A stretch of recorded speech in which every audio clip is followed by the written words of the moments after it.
It's important to maybe have a look at why we turned out the way that we did, thinking about the traditional values, whereas others don't. So you can be a strong woman without being aggressive. And you can be warm and kind and feminine, but still be strong. You're an example of that. Being courageous is not being not scared. It's being scared and still doing it anyway. And you question, is this capable? Will I be able to do it? James, the first time we had a conversation, we sat down and shared our trauma with each other. So I'm excited for this conversation. I never said anything. What are you talking about? Don't reel me in. I'm completely normal. Just trauma dumps straight away. You've had quite a journey and you've got some very impressive accolades. King's College London, nutrition degree. You own one of the most incredible transformation gyms in London. Brazilian Jiu-Jitsu, you've got a black belt. Yes. Have I missed any accolades? Good beard growth. I don't know.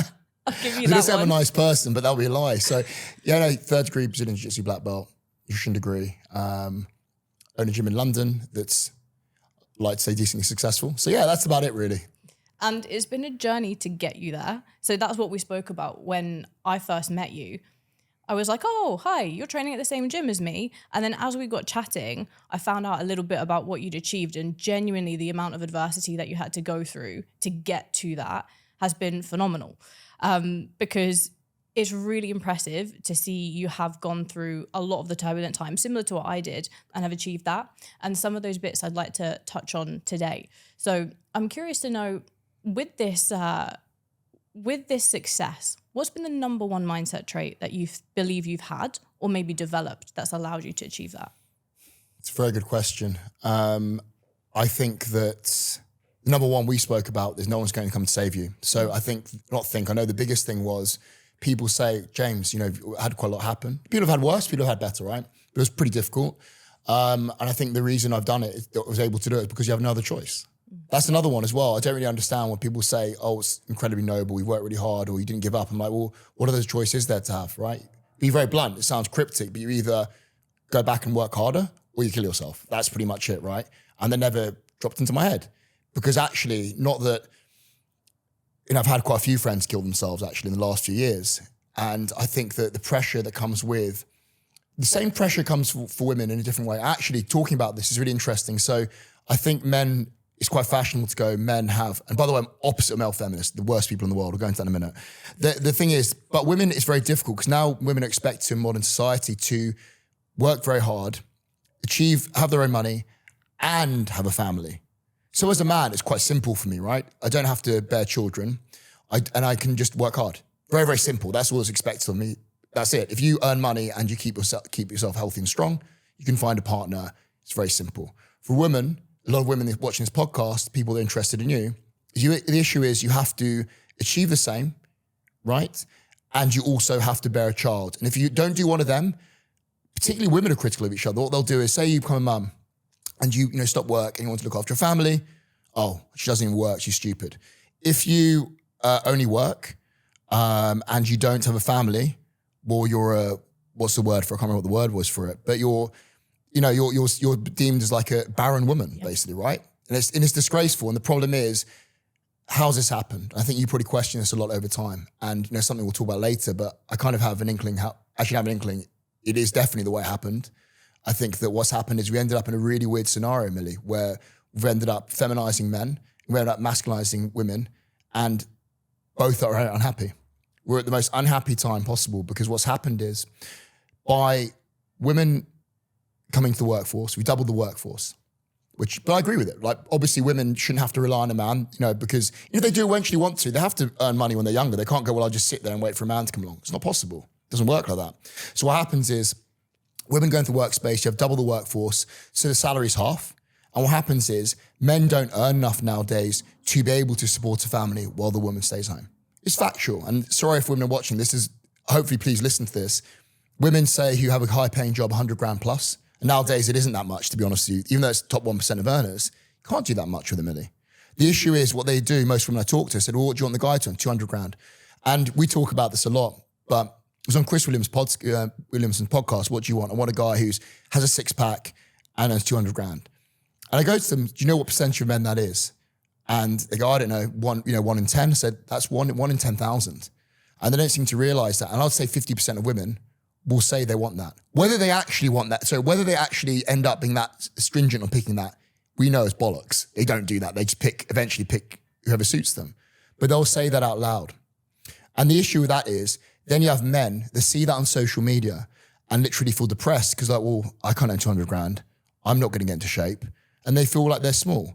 What I would say to men and women, hopefully listening to this, is what you see on social media is not reality.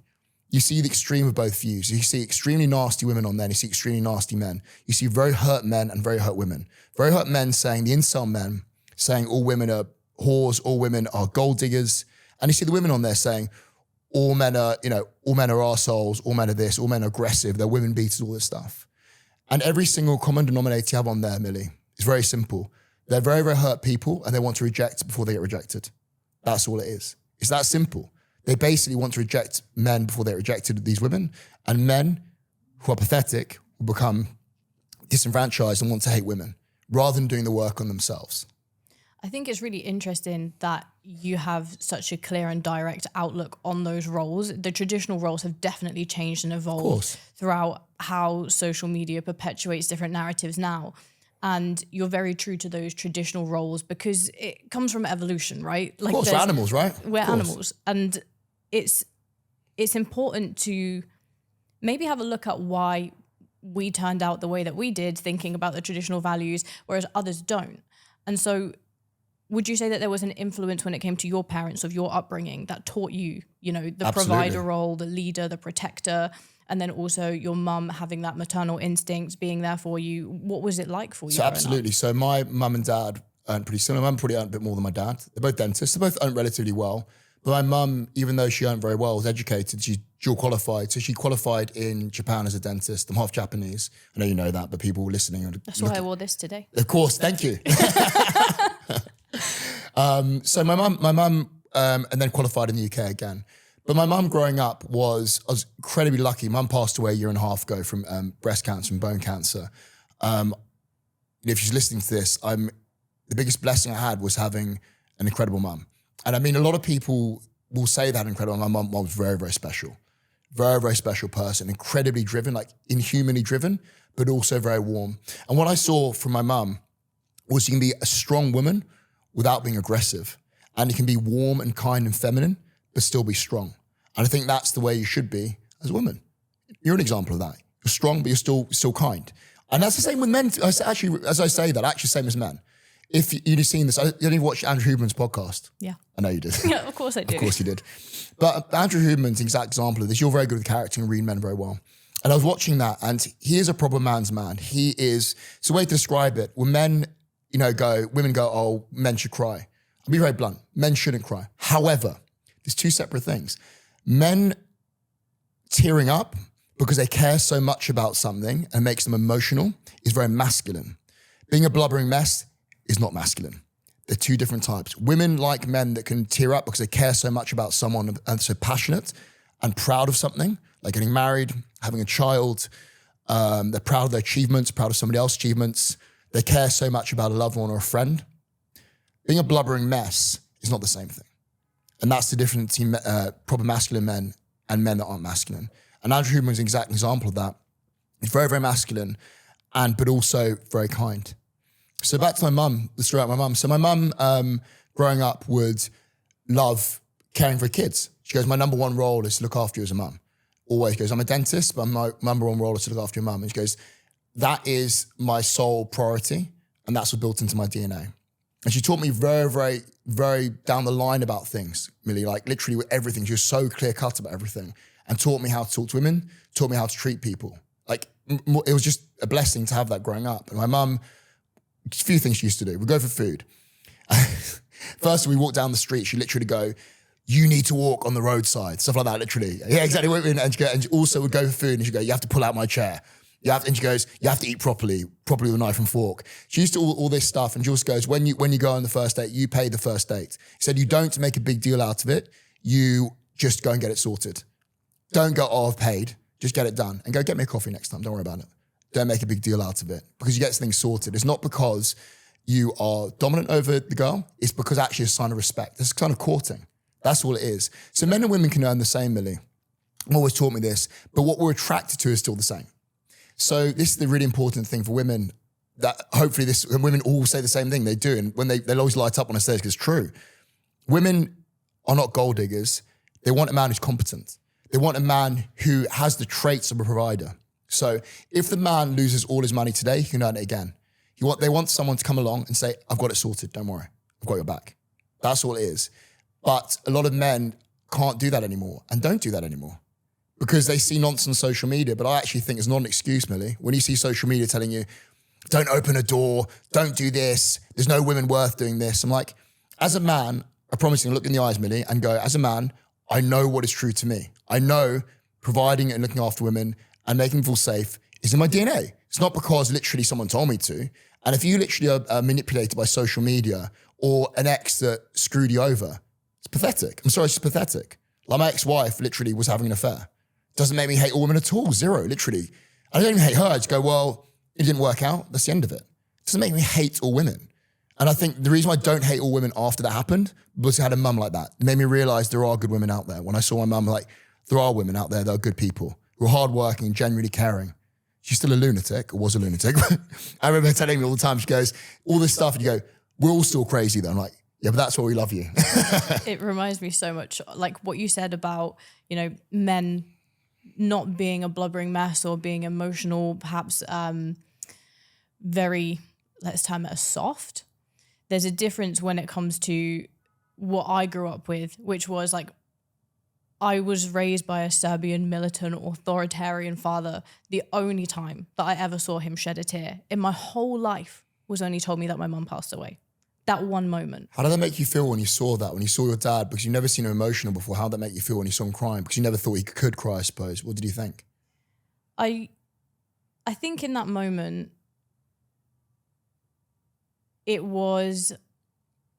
I could see that he felt really sorry for us because he had to sit my little brother down along with me, and he told us that. And he was just sorry because he that was the second time he had to do that in his life. My older brother and sister, they also, who had a separate mum, they lost their mum as well. God, what a hard time, my God. Yeah, so he was widowed twice. Twice. And genuinely, when I saw that in his eyes, I also saw a little bit of fear. Like I could see him thinking, how am I gonna do this? Men just have to get on with it. That's the thing. Men are just as scared. But that is what I would say, if I had a middle name, which I don't, because Serbians don't do that, it would be resilient. Because seeing my dad deal with all of that throughout, the most turbulent life, we never had much, moved to a different country, had to raise 4 kids by himself. It was the number one thing, which was, do or die trying. You have to make it work, even when your back is up against the wall. And from your journey, you opened the gym. 10 days later, we went into lockdown. You put your life savings into it. It was horrible. Yeah. You had the news, obviously knew that your mum wasn't well. You'd lost your best friend who took his own life. And in that time, I remember you telling me, tell the listeners about the story of you in the bedroom, because I think that one's quite poignant. Oh God, yeah. Yeah. So what happened was, just to go back to that story, I was all at once. I found out my mum had breast cancer originally, but spread to her bones, which means that's it. Got told that. And then it was 10 days later, my friend Daniel, who was my best man at my wedding, was previously married, and he got found in a drug den. He overdosed on, I think it was fentanyl.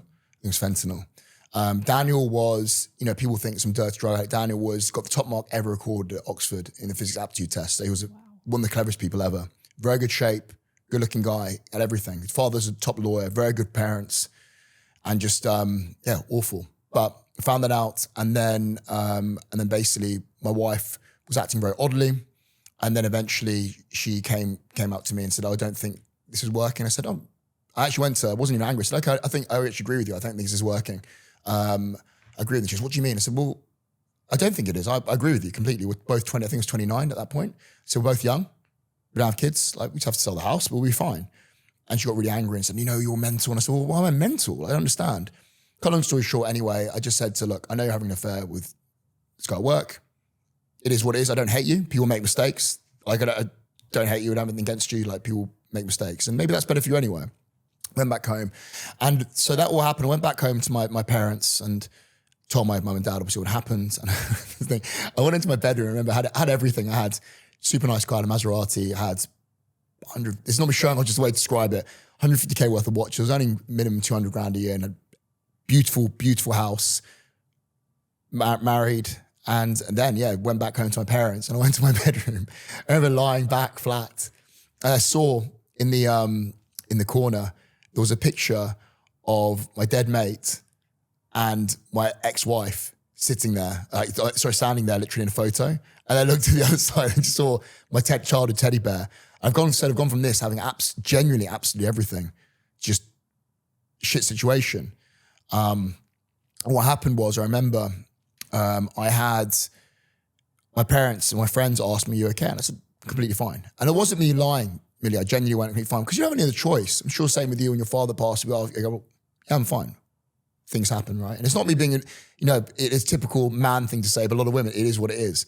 That's what I said, it is what it is. And then I went to, it was about a week later, I went to bed. I felt completely fine, enjoying myself. And I woke up in the night really short of breath. And I started to feel really, really like weird. I literally couldn't breathe. I was getting panicking. I was like, what's going on?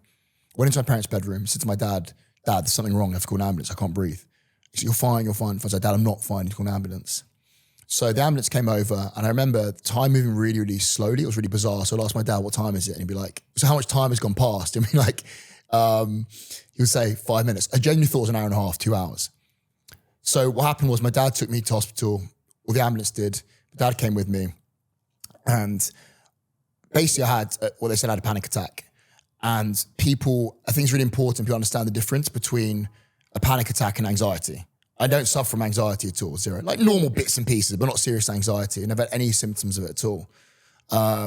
Went to the hospital. The next day, I had to stay overnight. It was a nightmare. They said I had kidney failure. But I didn't. Too much creatinine. What is that? Yeah. So what happened was, exactly, so you know about this. So what happened was the junior doctor said I had too much creatinine. I was like, "No, it's kind of a lot of muscle tissue." And the doctor goes, "No, you have kidney failure." My dad was there, and he goes, "He doesn't. He has a lot of muscle tissue." I said, I've been to a consultant. My kidneys are fine. Put me on a drip overnight. There was no bed, so I sat on a stool. I'm not joking. And my phone ran out of battery, and I said to them, "Do you have a phone charge?" I said, "No." And I just sat there, literally bolt upright like that, literally for a whole night. Didn't sleep, obviously, at all, because on a wooden stool. Kidney consultant came in. 2 of them came in, actually. And they told them what happened. They're like, and literally the words came out, like, "What the fuck is this doctor doing?" And then they asked me about what happened, etc. I said about this. And I said, "You just had a panic attack." And I said, "Look," I said, "it'll be odd if you didn't have one." They said, "What happens is, particularly with men, you tend to think you're fine. Not being strong, you genuinely just think you're fine, and your body just can't cope." And I can say that after that, I was fine. Not pretend, genuinely cleared it out, and I actually went back to normal. And that was the end of it. And it was tough. I mean, then we took out the gym, I opened my gym, put my life savings into it. And 10 days later, lockdown happened. So that was another big scenario. I think with your dad, I was going to say something about your dad, really important. Your dad, you understand watching men, where he just did his best with what he had. Tools he had. He had a still trauma from his parents, whatever it may be. I think a lot of people, men and women, find it hard to understand. They see someone, professional fighters, men going to war, and they seem to think, they go, "Oh, that person's never scared." No, they are just as scared. They just get on with it. Being courageous is not being not scared. It's being scared and still doing it anyway. There's a difference though, because when you have nothing to fall back on, for instance, you thought, what do I have to fall back on? Nothing. There's nothing. There's no safety net. And it was very much so the same for me growing up. Had nothing to fall back on, right? So it was, make it work. You have to. You've got no choice to. And that's the difference. I feel like some people have a safety net, whether it's their family, whether it's, finances in abundance, whatever it might be. Even some people who just genuinely encourage the woe is me victim mindset within. They enjoy it. A lot of people enjoy it, right? And that's the thing, they enjoy it. They want to bathe in it, right? They actually enjoy something bad happens, have an excuse not to do the work provided.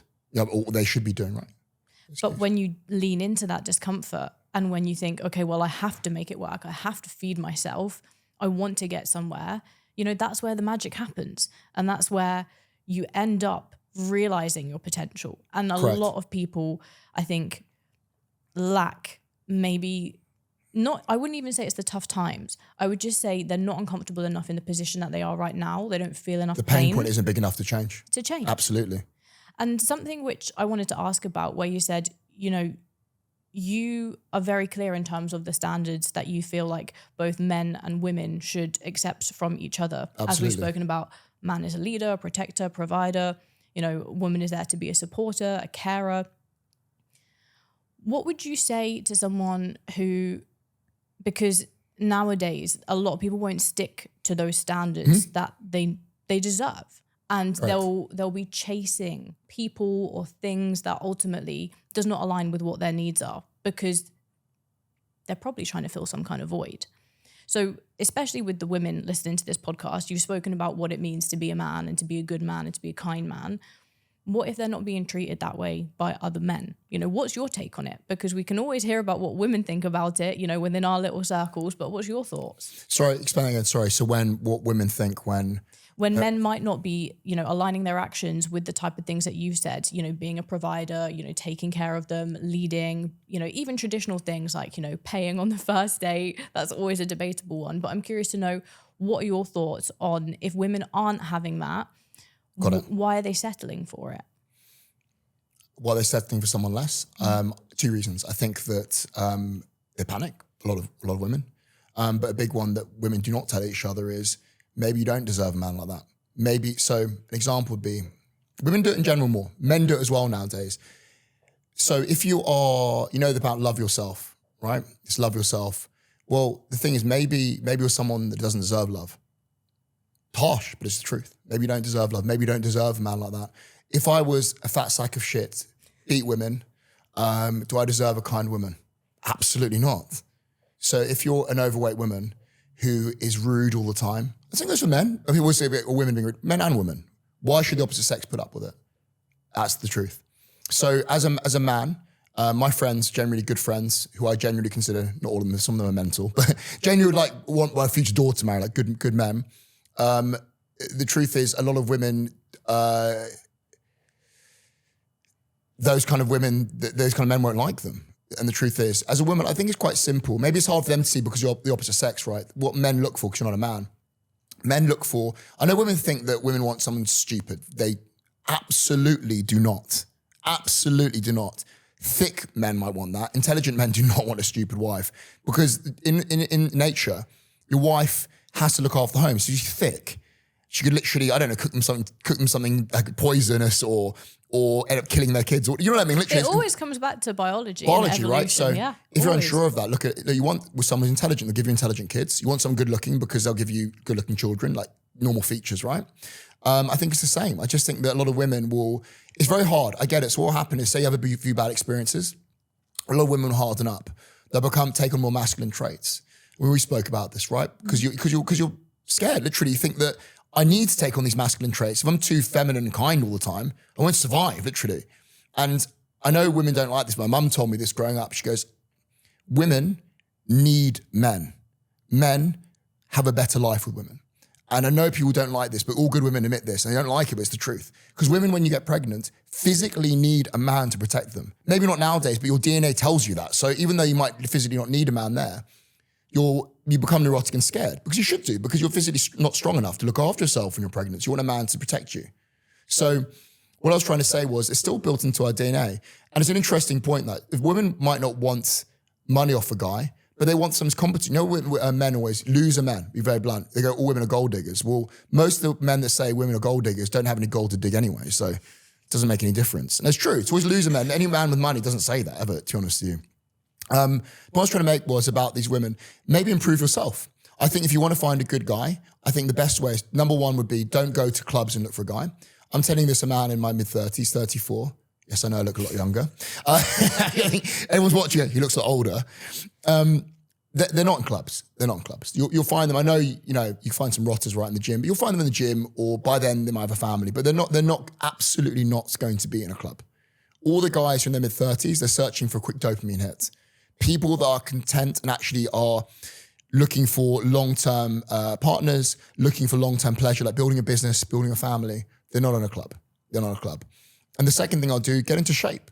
Get into shape. I know women will say, okay, right, I need to accept myself. No, you don't need to accept yourself. Factually, actually get into shape will make it a lot easier to find a partner. Absolutely will. And this is not just to say about coaching, but it's the truth. And the reason I know you're so compassionate about it, you were overweight before. Yeah. Yep. People don't understand that. They seem to think literally, oh, Millie has good genetics. I've seen how hard you work in the gym. The reason why you're in shape is you're consistent.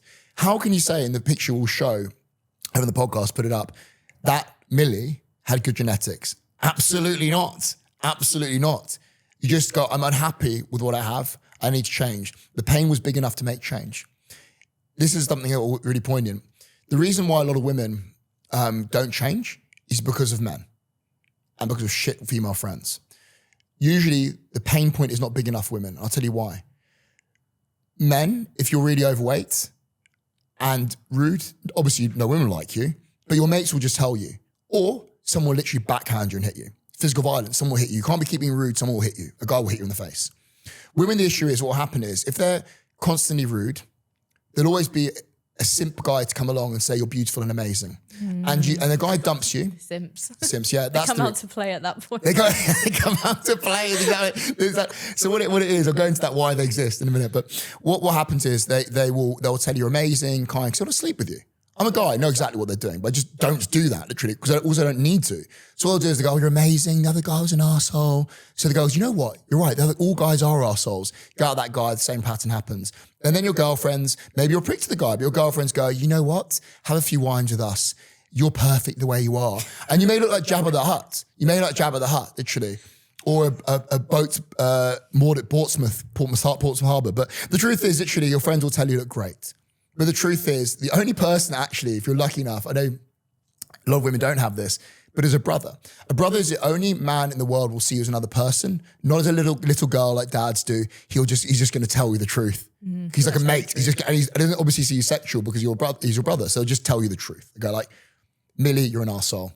Millie, you're fat. I mean, it's true. And that's why you tend to find the women that brothers tend to find it easier because they understand men and they get together or tell the truth. Yeah. Honestly, it's one of these things where if it feels like you're getting undeserved attention, I think you have to appreciate that is abnormal. To be all of a sudden just plastered in attention, compliments, all of these things, if it's still very much so in the early stages. The other thing to mention is when it comes to these women who perhaps might be thinking they're struggling to find someone, or men, the same thing, ask yourself the question, do I deserve the partner that I want? Spot on. Do I deserve the partner that I want? What do you give to that kind of partner? Think of the partner you want in your head. What values they have, what they look like. Will that kind of person be attracted to you? I don't mean physically even, I mean literally all physically, and you deserve a partner like that. Absolutely. Absolutely. I think it really does concern me at how many people will go to what's easiest, as you kind of mentioned, these simp guys, and then they have a price to pay further down the line, which is they've got this narrative, which is, okay, well, I can't rely on men, and therefore the women go into the thing, which is, okay, now I have to be masculine, now I have to be a provider. But ultimately, everything is meant to work in harmony. We as women are meant to be, as you say, pushing to be more intelligent, pushing to be successful, but it doesn't mean that if we're not on the same level, or if we don't override or surpass what the man is doing, that we're less worthy. Absolutely, of course. And I think maybe some of the women that might be listening to this might be losing a little bit of that femininity as they become high achievers. Because they've had to harden up over time to get there. Absolutely. Yeah, they have to. They have to. And this is something where, from this conversation, hopefully they understand that actually those elements of being both feminine and masculine can be balanced enough so that they're able to enjoy both sides. But with regard to how you feel like that masculine energy changed from when you were younger to maybe when you've been older and it's allowed you to excel in business, in sports, in your own, personal development journey, would you say that it's always been, you've had that energy straight from the start? That's an amazing question. I think about this a lot, actually. No, I was a sport brat kid. I went to a private school, had two dentist parents. Mum and dad gave me everything. And the good thing about my parents, they gave me everything until I turned 18. They go, nope, you're on your own, which is actually what good parents should do. So they go, you're giving this lovely life. And then they go, now you need to earn yourself. So I was pampered as a kid. I was absolutely pampered. So what I learned, the way I learned, that's a very good question, I was very soft. The way I learned that was through martial arts. So started Brazilian Jiu-Jitsu when I was 14, I think 14 years old. And I went to this place called Roger Gracie Academy in London. It was one of the only places in the UK. Brazilian Jiu-Jitsu is massive now. Yeah. Back then it was tiny. And I went there and you had a mixture of people. You had Dustman. I remember one guy, Sid, who's now head of treasury in the UK. I think he's a Goldman, head of treasury at Goldman, like ridiculous investment bankers. You had complete mixture, had surgeons there, and a mixture of people, which was great for me as well because you realise that, you know, these people came together and they're best friends. And no one cared what he did for a job, right? But the point was anyway, you'll go there. I was pretty strong. I was feeling very, very strong at that age. And I played a lot of rugby and thought, oh, I'm hard as nails. Went in there, got beaten the shit out of. I remember actually, I always tell this story, but Gerald is a taxi driver. If he listens to this, he was a purple back then. He just beat the shit out of me. He was built like a rake. And that made me realize first I wasn't that tough. And then I started to realize actually that, again, you just had to put the work in. So no much money my parents had, they didn't have a crazy amount, they're just dentists, but the point is, they can't throw money at it. You have to get good at a martial art, like a serious martial art, like Brazilian Jiu-Jitsu, Thai boxing, wrestling, and a good physique. It's exactly the same thing. You cannot buy it. If you're a seriously hard martial artist or in serious shape, the person has put the work in and it tells you everything about that person. So over time, I learned it. I learned it over time. So what happened was I learned the mindset there. I spent a lot of time with older men as well, which taught me about how to treat women, how to be in the world, right? How to work hard. One of the guys, Simon, I remember saying this, most sport brat thing ever. I said, money doesn't matter. Of course I think money doesn't matter because everything's paid for as a kid. You have no idea. Even kids from relatively poor families, their parents help them, so you have no idea. And he goes, money does matter because it allows you to do what you want. He goes, this is how you're in here during the day because your parents are paying for you to be at jiu-jitsu. And Simon, this guy, said, the reason I'm able to do privates with Roger Gracie is because I have a good job. So money does matter. That's the whole point. So yes, you learn it through hardship. I don't think you can be born with it at all. It's absolute garbage. You just are born with it. I don't think so. You have to learn it over time. Just getting beaten up again and again. It's life lessons, right? So we talk about this, right? The best, I know for men, I can tell you this for men, the most important life lessons a man can go through is heartbreak, going bankrupt, and being punched in the face. It's my favorite one. But it's true. I've never met someone, Millie, I've never come across someone who has had all three. Think about this in your head. All three happen to them and they're not super polite. You won't find it. You won't find it. If someone's been bankrupt, been cheated on, broken up with, whatever it is, and been hit in the face, and done a martial art to a high level, all of them are polite and friendly. It's because your perception of what is tough changes. I love this. There's another topic. So I'll move on. The more shit that you deal with, the more that gets thrown at you. When you're having a bad day, when something quote unquote isn't going to plan, your tolerance for that stress is just, it's so high that it feels like a drop in a bucket. Whereas with someone else, it's like a little bit of water that fills up their teacup because they're so maybe unflustered by the world. They haven't had much bad happen to them. Absolutely. And I think one of the things which maybe women won't be able to relate to is getting punched in the face because, okay, let's talk about let's talk about martial arts and more, I suppose, like more masculine dominated or more male dominated sports. Because I'm curious to hear your thoughts on this. When it comes to Brazilian Jiu-Jitsu, other forms of martial arts, have you seen over, since you said you were 14, 15 when you started, have you seen that change, that now more women are starting to enjoy these sports and start to find a place there? Yeah, it's a really good question. Massively. So when I started, I think there was two girls there, girl Joanna and Pippa, I think, who worked there pretty much, who was just worked behind reception. I thought, I might as well do this. Yeah, it was tiny. I mean, it's like 1 in 30 now. It's a massive sport, Brazilian Jiu-Jitsu for women. And I think women, you can see this yourself. Women still like to feel strong. Women still like to feel capable just as much as men. Of course you do. It's built into human beings' DNA. If you look at animals, women aren't really pathetic. Like they want to be physically, it's true though, isn't it? You want to be physically strong.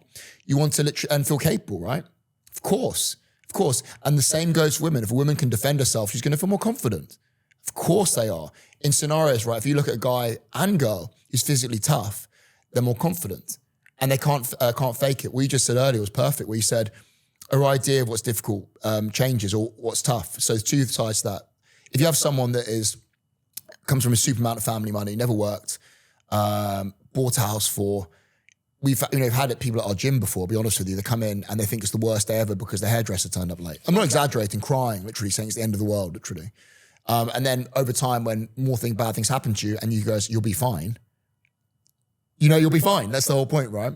Without the perception of toughness. So this is another thing for women. When women seem to think that a man who's tough is rude and aggressive, it makes me laugh.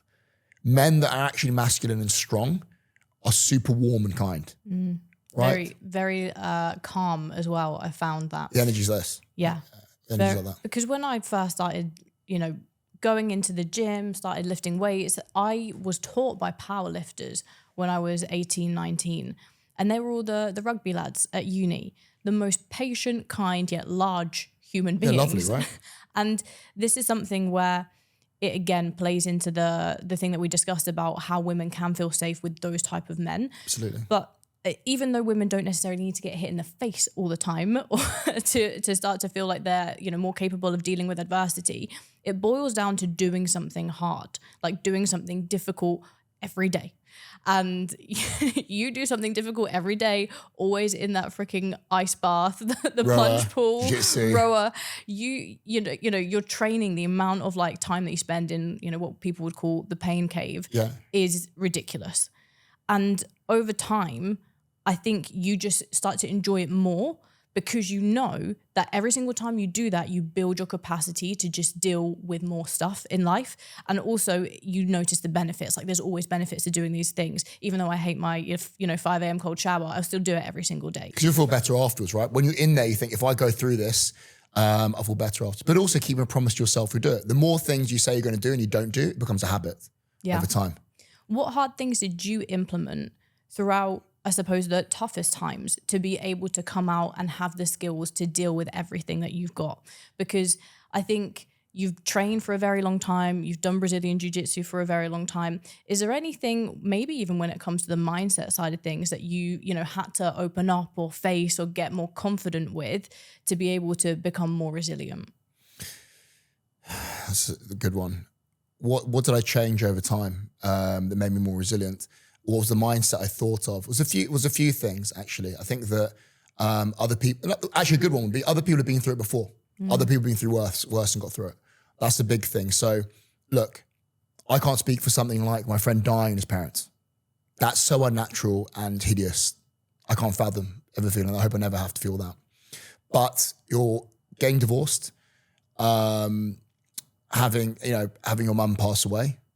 Those are things everyone's dealt with since the dawn of time, and they've been fine. I just thought that all the way through. I went, it's just happened to people before, and they've been fine. They've been through worse. If it was something else, I can't tell you if something happened like my child dying. I can't tell you that. I'm not qualified, so I'm not a psychologist, and also I've never been through that. I can't tell you. All these things were things that other people have been through, and people have been through worse, and they've been completely fine afterwards. And touch wood again, it's not my health. I know it sounds cheesy and cliche, but I was very ill. So I got very, very ill. We spoke about this the other day as well. I got very, very ill physically when this all happened. So again, without giving into graphic, on the toilet all the time, throwing up. I was waking up every day, drenched in sweat, shivering every single morning. And typical man again, I was going like, I'm fine. So ill. Always the way. So what happened was I genuinely assumed something very bad was happening. And I thought to myself, if I go to the doctor and have something like cancer or whatever it might be, I'd have to take time off work and then I'll lose even more money. And I'd be in a worse position, financially in a worse position. So I'd rather just not know and one day just die. That's what went through my head. That's not pretend, that's genuine through my head. I don't want to find out because it'll stop me working as hard. Eventually got to the point where I had to go to the doctor, went to the gastroenterologist. It was fine. Everything's fine, did all the checks. And I told him everything about it and he goes, literally, it's just your body's under so much stress. And we both talk about this a lot, that your mind and gut are completely linked. Absolutely. 80% of serotonin. I don't know that well enough then. Yeah. I don't know who does. Yeah. Spoke about it before. 80% of serotonin, feel-good hormone, is produced in your gut. And serotonin is, when people get given antidepressants, something called SSRIs, selective serotonin reuptake inhibitors.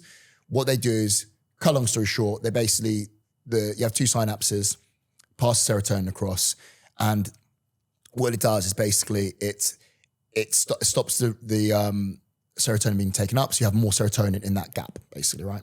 So what happens is anyway, with this feel-good hormone serotonin is most of it's produced in your gut, not your brain. So your gut isn't functioning. That is massively linked to depression, anxiety, all these things. And it's when I was in my inflammatory bowel disease flare-up, that was the absolute worst. You know, I think I lost something like 12 kilos over 12 weeks. I was wasting away because of the fact that I had all that inflammation, the ulcers in my digestive tract. The one thing that I will say really flipped everything for me was I just started meditating daily, sometimes for like hours. And after weeks and weeks and weeks of meditating, doing things like, you know, going out and just having sunlight, fresh air, not sitting in my bedroom and just crying and feeling sorry for myself. You know, I look back and I was only 20 at the time, but I thought, again, like, what can I do aside from research as much as possible to see what I can do to heal my body? And that's when I started looking into and finding out a little bit more about exactly what you've described, the amount of serotonin that's produced in the gut. If your gut isn't functioning, then you are just completely depleted in the neurotransmitters that you need to feel good, to reduce that inflammation. And everything changed from implementing some more mindfulness. Is that something that you've implemented throughout life, or maybe learn a little bit more, whether it's meditation, mindfulness, something where you are able to, you know, look a little bit more intrinsically and have those moments of calm, especially as a business owner? Yeah, so what I'll do, this is actually a super important one. So when it was difficult, and I'll think back what you said, what I'll do, Millie, when I was about the business stuff, in a difficult situation, I would ask people that have been in that situation before. So people are levels above me, and you're the same as me, so you'll do the same thing. So one of our clients was a billionaire, super amazing guy. And it's a quick story about him. He basically, this guy, James, I used to say to him, like, how are you so successful? The usual, I'm not successful like you are. I won't give his background, but he's absurd. Self-made, came from a council estate. And I said to him, like, how are you so successful? And he goes, to be honest with you, I'm the most insecure person you ever meet. And I laughed, and he goes, no, I actually am. But like other people, I admit it and do something about it. And that was really powerful. And I went, you're right. Because most people said, will lie to themselves. They go, if something comes difficult, they lie. So they go, I don't want to earn money. Or they'll go, they start getting into shape and they go, they can't get into shape. But originally when they first come to you to pay you money, right, Millie, you know have this before. They come in, I want to get into shape. 3 weeks later, oh, I don't want to be in shape. So what happens is he said that basically he's always honest with himself what he wants. He wants a beautiful wife, has a beautiful wife. He wants to have a family, has a family. He just will never break when something becomes difficult. It's the biggest thing. That's very interesting, because it might not be maybe like bringing calm to the brain, but it's bringing clarity, as in saying like, this is exactly the destination that I want to get to. I know I want to get there. And so I'll just cut out the noise and do what needs to be done to head there. Yeah. So if he's just said that he's admitted that he's insecure, and because of his insecurities, he's just driving forward and he needs to do what needs to be done, that is obviously someone that's got that kind of like invisible thread towards the final goal that they're wanting to achieve. Really great to put it, actually. Yeah. And he's not getting distracted or, you know, wrapped up in his own head, I suppose. And if you're, and I do the same as well, by the way, if I'm struggling, if I'm in this situation where I'm stressed with business or I'm stressed with, you know, what other things it might be, and you question, oh, you know, is this capable? Will I be able to do it? You've got the evidence of everyone else having done it. And then you've got that kind of, I suppose, string of self-belief. It is inevitable that you'll be able to pick yourself up and keep going. It's the meditation thing. So it's about the mindfulness. No, I don't do that. However, what I do always is this, I look at myself from the outside and give myself logical advice that I give to my best friend. So we know this with the relationships, right? They're the blind leading the blind with people sometimes. However, what will happen is because you're within it, you can't see it. So it's like very blunt. When I left my ex-wife, people said, how are you? And I said, literally completely fine. Because when I took a step out, I was like, what the fuck was I even doing? Literally. Everyone's done that before with a relationship. Everyone's done it, men and women. Yep. You go back and what was I even doing? That's the same way. So it's like mindfulness. All I do is I take a step out and look in and go, what should I be doing in this situation? And if I'm still not sure, if I don't have the capability or the knowledge, then I'll ask someone, like you said before, who's been there before. Yeah, you've got my friend on speed dial, like, hello, there's this situation and I need you to give my head a wobble. And I actually found that about you. You're very honest about any like trials and tribulations. Like if things are going well, we will chat about it. If things aren't going so well, we chat about it. And I think there's a lot of stigma when it comes to people who are high achievers not wanting to talk about their failures, not opening up about it. It's the opposite. Whereas, as you say, if it's the opposite and, you know, we sit in the mud together and we talk about the failures, not only does it help you feel better, but you also have all these other people that have been there in your shoes telling you how you can overcome it because you've actually admitted to what you're struggling with or what you're, you know, finding difficult. So my question is, have you always been that way where you'll just be like, oh, this is going on, like I'm struggling with this? No, actually, I haven't. I haven't actually. That's something I developed when I got older. I think that when I open up to people that were in a similar situation to me, I was surprised how much they gave back. And then I try and do the same to people. Like I'm very open to help people. And it's genuinely my passion. And I actually see this, so it actually is related. So I know from your business, Millie, you were in so much pain before, you want to take other people out of that pain. Mm-hmm. And the reason why it triggers you so much when people don't listen and go, I'm fine the way you are, and you literally like slapping them and go, you're not, you're lying. I can see it. It's the same sort of thing, right? That you literally want to grab them and go, you know, I'm here to help. I'm going to get it sorted. And what I meant was, so basically I found that people were just very, very open. Human beings, the biggest thing I've learned over the past, say 5-6 years is everyone's insecure. The people you meet who are the most successful are honest about their insecurity. People who are not successful are not honest about their insecurity. And also the Dunning-Kruger effect, I'm sure you know about this, right? The more competent you are, the more you realize you don't know. And the less competent you are, the more you think you know. And that goes with IQ. So people I know are super, super smart, have a very high IQ, don't think they're clever because they know how much they don't know. And that the people who literally are thick as a doorpost think they know everything. And we know as men and women, we see either girl or guy. So for a guy, I'll see someone walking to the club wearing sunglasses. I'm really very blunt. Has a shit neck tattoo, walks struts in like this, staring everyone down. It throws me off. I'm almost to the point like, Jesus, I'm almost like jealous of how confident this guy is, so delusional. And the same with the girl, right, who's actually like almost something ugly or out of shape. They're so, what's the word, blasé. And it throws people off like, I'm sure. Like I look after myself and working hard and look at them and go, I'm almost jealous, right? But the point is all these people who do well are very open, very, very open about that stuff. You'll be shocked. And how much fucked up shit they're being through as well. Absolutely. I think it's one of these things where I've found the more that I can speak to people in anything that's going on in all different areas of life, whether it's business, whether it's my own fitness journey, personal goals, the more that I can be like, I'm struggling with this, like I'm not quite doing as well as I'd want, or this has gone not so good, I made a mistake here. It feels like a weight has just left your body as you talk about it. And then the other person, they're just like, it's going to be okay. By the way, I've got something that might be able to help you. Or even if it's not, just someone to have that conversation with you feel lighter. Of course, yeah. That's because we don't feel embarrassed to maybe talk about failures or talk about things that aren't going well. And that embarrassment stems from people thinking that they are maybe less worthy or less successful. That will be the thing that ruins them. It would be the thing that bites them in the ass by them wanting to be worthy, so not sharing their struggles and then keeping everything, carrying it, and then not being able to move forwards because they haven't got the community. And I think I have never seen anyone move to Dubai and create a community as fast as you did. So I think chat to everyone like this. Yeah, I think that's one of the skills that, you know, you can perhaps share with the listeners as to, you know, how do you go about doing that? Maybe if someone is a little bit more shy, or maybe if they are a little bit more worried about talking about those things that they feel would make them feel like less. Yeah, that's a good point. So actually Joss Mooney, I did a YouTube video with him last week. And he said to me something interesting. He goes, I love the fact you're so honest on your Instagram and you say what everyone thinks, but how do you have the balls to say it? And I go, well, very, very simple. What I'm saying, I've thought about deeply. I know people get confused when they see me, they talk quite differently. They go, oh, I didn't expect you to be like that. I think about things before I say them. And if it offends someone, they can fuck off. I just don't care. I knew that was coming. Yeah, but if I've said something bad and they get offended, actually, I will be upset and go, you know what, I'm really sorry. Of course, I literally go, I'm sorry. You know, you're right. Yeah, actually, your opinion's valid, actually. But if someone gets offended by something that just is true and not wrong, to give you an idea, and just be open about this as well, people go like, where someone is a they, them, you're not they, them. It doesn't exist. So if that offends someone, me putting that out there, I don't care, literally. I don't really care. I just go, well, that's what they think. You being offended by it doesn't give you power over me because that's what they want. I'm offended, I'm like, I don't care. Yeah. That's simple, right?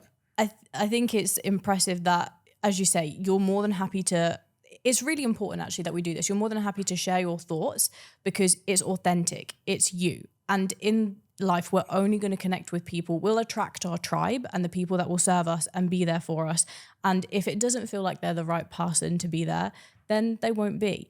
And I think you'll know that from your business, from the community that you have around you. You just being you attracts those type of people. It's the same very much so for me. Yeah. You try and please everyone, you please no one. It's that simple. If you're bland, you're going to have bland friends. I can tell you one thing, I don't have bland friends. That's for sure. Yeah, it's for sure, right? They're all characters. Yeah, because I think, but also another thing, you're the same.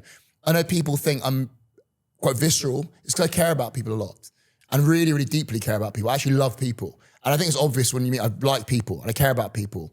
And that's why I love being around people and helping people. And hopefully people will feel that off me. And if they don't, I'm not going to say it again. Well, I mean, I can definitely tell that everything that you said has been true, authentic, and coming from a caring place. Thank because you. that's why we've recorded this. Because sometimes people just need to hear certain harsh truths and they need to hear it from someone perhaps that's more experienced or further ahead of them. And I definitely think that you've done that today. So to anyone who wants to go to your Instagram and possibly get offended, and if they do get offended, it's fine. You can hit unfollow. Where can they find you? Don't report me. It's James Cooper BTX. Well, James, thank you so much. I really appreciate it. My pleasure. Thank you so much.